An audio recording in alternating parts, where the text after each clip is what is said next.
Greetings and peace and love. I am Sister Alexis of Notary Wellness, Mentor, and Divine Notary, coming to you with a quick video because it's been on my spirit to do, and I'm ready now. I'm ready. As I talk to several mentees throughout this process, what I'm hearing from people is all the things that they do and all the things that they don't do. And one of the things that I hear very often is, I work full time and I'm not able to go to a networking event. So this video will mostly talk about how to grow your business through networking. And there's an acronym that I use that really does help me throughout this process when I go to different events. If you haven't sat down and determined a marketing or strategy plan in terms of your advertising, then do so now.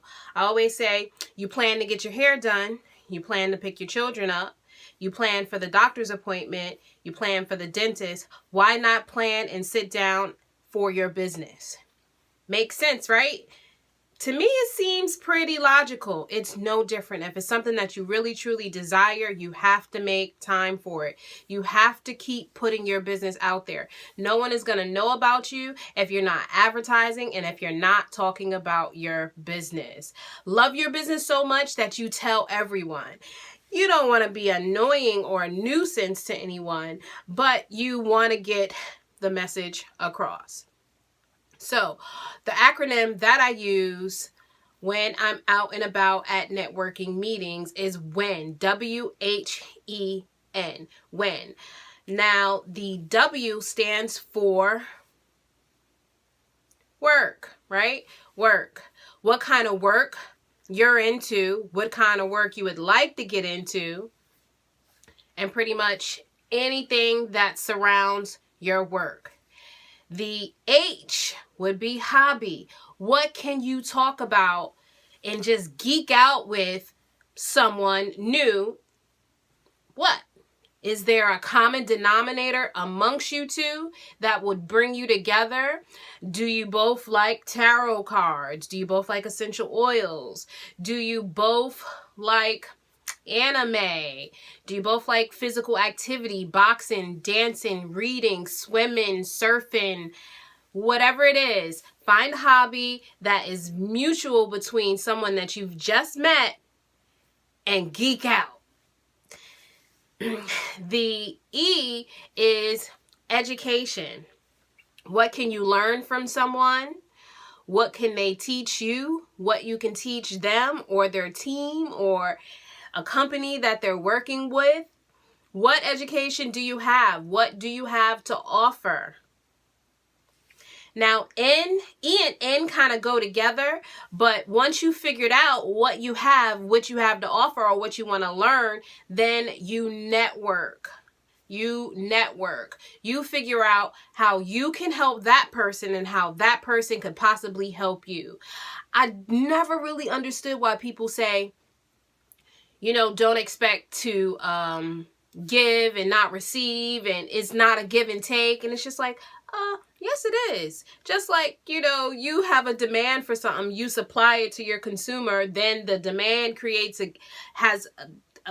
itself again, and then you supply the product, so it's no different energetically. It's still the same. And so the N is really important. You want to create lasting friendships with people. You want to be helpful to them, to the community somehow. How can you network? Maybe you can partnership with someone. Maybe you can partnership with an organization. How can you all help one another? How can you help one another? How can you help one another? If you are in that mind frame that you want to service people, you want to see that there's a need and then fulfill that need, that's what the networking is about. So when you walk into a room, think about that. The when. What kind of work do you do? What kind of hobbies that we mutually have together? What kind of education I have or that maybe I want to learn from you? And what's your network? Who do you know? Can you hook me up with someone? Networking is not just about going to a meeting and handing out a whole bunch of cards. That's not what networking is. And you never see those people ever again. Create lasting relationships. Business is personal. I don't know who said business is not personal, but business is very personal, especially when you're on a small business level. People could say, "Oh, I know the owner and his family. You know, I don't like them, and so I don't shop there." But when it's big box corporate, no one seems to care about their politics, their mission, but when it's a small company, they care. So let's just say from a smaller level, the lower level, business is personal. But once you reach a certain level of success, it's no longer personal. People don't care about the company's ethics and morals and beliefs. Interesting. But this is something that is super important. When you get a second, take a minute, a second, 30 minutes, whatever it is, just take time to write down on your calendar what events that you would like to attend for October, for November, for December, for January. You say, where would I find these events? Go on Facebook, go on Eventbrite, go on Google Events, go wherever. Just like when you want to search about an entertainer, you know exactly how to do it. It's no different now. Just use Google. It is our friend when it comes to reaching a certain level or seeking a certain level of information. That's where we have to go at this point. So if you keep in mind the acronym when you're going out to these networking events, keep that in your mind, stay focused on that, and have long lasting, successful connections. All right, y'all. Peace and love.